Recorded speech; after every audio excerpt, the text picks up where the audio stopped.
Hi guys, it's Mrs. Glenn. So welcome to the 3-1 lesson video. You hear the squeaking, it's my dogs playing with their toys. Alright, so let's get started with the bell work. So go ahead and pause the bell work and work on these problems on your own. You're just creating equations and finding the area of one of the questions. Alright, let's go over question number 1. So the function f of x equals 5x plus 12 models the amount of money in dollars Alex makes when he mows lawns for X hours. How many dollars will Alex make after 3 hours of mowing? So all you got to do is remember that f of x is the same thing as y. And all we got to do is plug 3 into x and solve. So we plug 3 into where x is, and 5 times 3 is 15. 15 plus 12 is 27. So he earns $27 if he mows for 3 hours. Just threw the toy off the bed. Okay, number 2. Jada weighs her pet guinea pig each month. She records the weight in grams in the table below. Or a linear function rule for the data. So write a linear function rule for the data. So first thing you got to do is find the slope. Then you're going to use one of the points and find the y-intercept. So we're going to do y2 minus y1 over x2 minus x1. And subtract, then divide, and you get 80. So now we're going to take 80 and one of the points. I'm going to pick the smallest point, 1 comma 1200. Plug that into y equals mx plus b. So we plug y is 1200, m is 80, x is 1, and b is what we're looking for. So now you just multiply, subtract, and you find that b is 1120. So we just plug those in, and we get 80x plus 1120 equals y.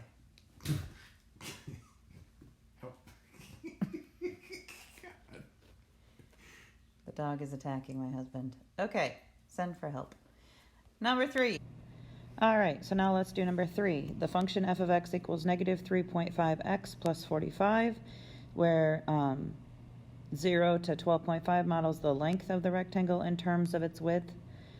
X, find the area of the rectangle when its width is 9.5 units. So first things are, we need to identify some things. We need to find the area. Area of a rectangle is length times width. The width they gave us was 9.5. We need to find the length, which is y, and f of x equals y. They also told us in the problem that x is going to be the width. So that makes sense because that's what we're plugging in, and x is always the input. So we're going to set up our equation, negative 3.5. We're substituting x for 9.5, and then we multiply, add together, and we get 11.75 as your length. So now the last step is to find the area. So we multiply the length times the width, and we find it to be 111.63 units. All right, let's go to 3-1 today. Okay, so you're going to put in your notes, it is, the date is 10/7/20, and we're starting Topic 3, Lesson 1, 3-1. So explore and reason. The desks in the study hall are arranged in rows and horizontal ones in the picture. What is a reasonable number of rows for the study hall? What is a reasonable number of desks? So if you look at the picture, you can see that every row has 5 desks. So that would mean every time we have a row, we would have to have that many times 5 of desks. So D, domain, is going to be your rows, which are the x values, because the independent is the number of rows, but the number of desks that you have is dependent on how many number of rows you have. So the dependent is your y, which is the number of desks. So R will be the number of desks. And now all you got to do is figure out, well, what's a reasonable amount? So if I know that I have to multiply my desks by 5, if I'm thinking about a study hall, an average class ranges between 15 students and, say, 40. Would be a good range. So 15 divided by 5 is 3, and 40 divided by 5 is 8. So I could say that a reasonable number of rows would be between 3 and 8, and that's how you would write that. And then a reasonable range would be 3 times 5 is 15, and 8 times 5 is 40. So between 15 and 40 desks. So 3 to 8 rows, 15 to 40 desks. What number of rows would be impossible? So thinking about a classroom, what would be an impossible number that you could put in? Well, if we again use domain is rows and ranges are desks, we could say 15 rows would be 75 desks, which you've never had a class of 75 people, at least not in high school or middle school or elementary. And then that would mean 75 desks to infinity. So we just did a range of to infinity because obviously there's no limit to the number that you could put in. And the last one, what are your answers for part A? Reveal about the graph of the rows to desks look like. So it means that it's a linear line because every time you increase one row, you get 5 desks. So actually, the slope is not 5, it's 1 row over 5, rise over run. No, I was right, it is 5. So up 5 desks would give you 1 row. So 5 is the slope. It's early, guys. By the way, today is actually Wednesday, and I'm recording it this morning. So you're watching this almost live. All right, now we're going to go on to example number 1. All right, example number 1, what is the domain and range of this function? So remember your domain and range, if you put them up and down from each other in alphabetical order, x comes before y, d comes before r, and your x is your domain, and your range is your y values. So domain equals x, range equals y, so we just have to list the numbers in the table. So domain, we're going to use a little brace, and we put them in order from least to greatest. Range, same thing, but if you notice there are 3 13s, there is no need to put 13 3 times because you're not finding the average of something, you're not finding the, the center of the range of numbers, you're just listing what numbers are being used in the table, and we can list it just one time. So we're going to put them again in order of least to greatest. Now let's do a try question for example number 1. All right, so I want you to pause the video and try this one on your own. Okay, so now check your work and see if you're right. So domain, we're putting it in order of least to greatest, so that's your x values. Range, least to greatest, that's your y values. If there's any repeating, only list them once. For B, domain is going to start with -3 and go up to 4, and range is going to start with -2 and go up to 6. So if you were right, put a smiley face on your work for today. Good job, guys. All right, let's go to number 2. All right, so example number 2, a function can model each situation. What is a reasonable domain and range of each function? So a hose fills a 10,000 gallon swimming pool at a rate of 10 gallons per minute. So remember, x is time. So if we let x equal minutes in this situation, that would be your domain. And to find out how many minutes it takes to actually empty the swimming pool or fill up the swimming pool, we can divide 10,000 by 10 because it tells us that's the rate. 10,000 gallons divided by 10 will tell us how many gallons it is in minutes, or how many minutes it takes to fill up the pool. So that takes 1,000 minutes. So between the domain is going to be 0 to 1,000 minutes. And the range is going to be your y values, and we're going to go from 0 gallons up to 10,000 gallons. Now for the restaurant needs to order chairs for its tables. One table can accommodate 4 chairs, so this is similar to the study hall with every row is 5 desks. This time every table is 4 chairs. So we're going to let the x equal the number of chairs and the y equal the number of tables. So 20 tables is how many chairs? Mentally just think about that. That would be 80 chairs, right? So if we had, therefore r is going to be the number of tables needed, and that's going to be positive numbers, and domain is going to be 4 times as many tables. So there's really no way to come up with an answer for this because, again, we don't know how big the restaurant is, so we're just going to generalize and say that it has to be a positive number for range, and then domain is dependent on the number of tables that you have, so that will be 4 times however many tables you have.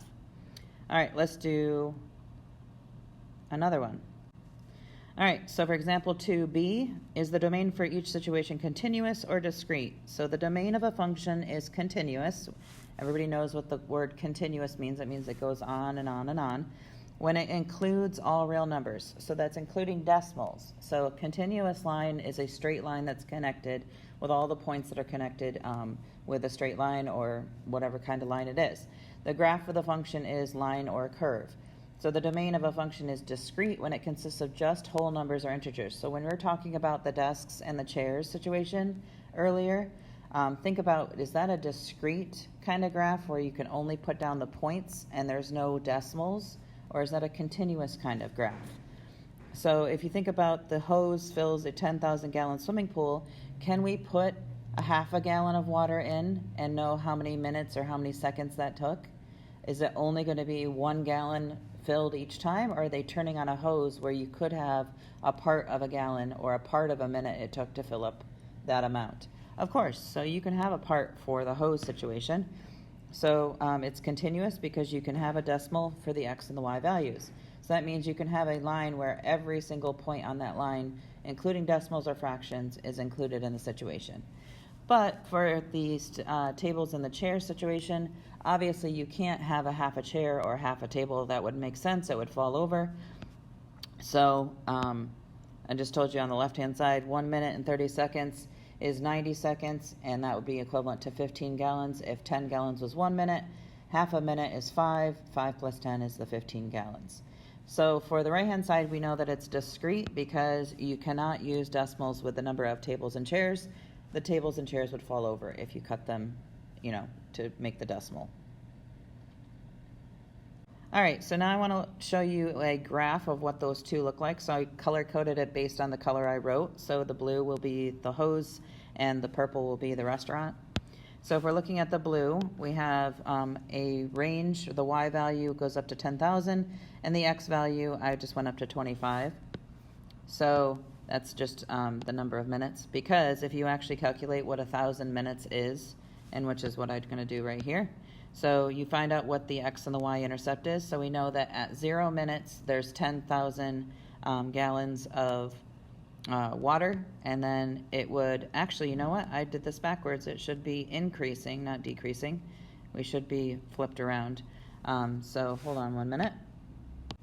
All right, so if you look at this graph, you can see that at 0, 0 is when they haven't turned the hose on. There's no water in the pool.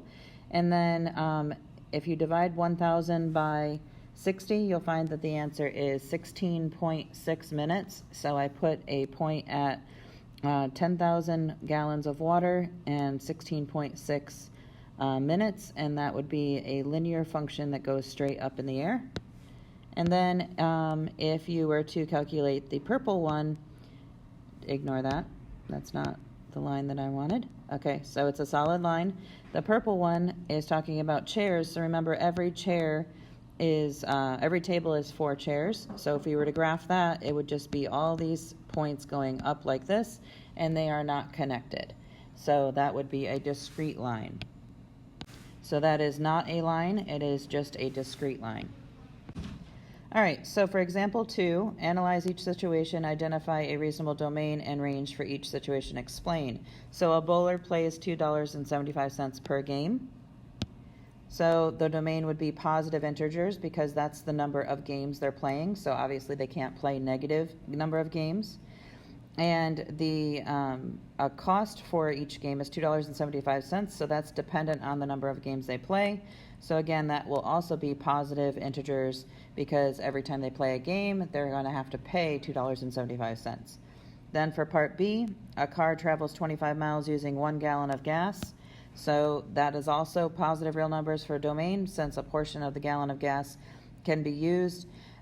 So you can have a decimal part of the gas that you're using, so all positive real numbers, because you're not going to be filling negative number of gallons into your tank.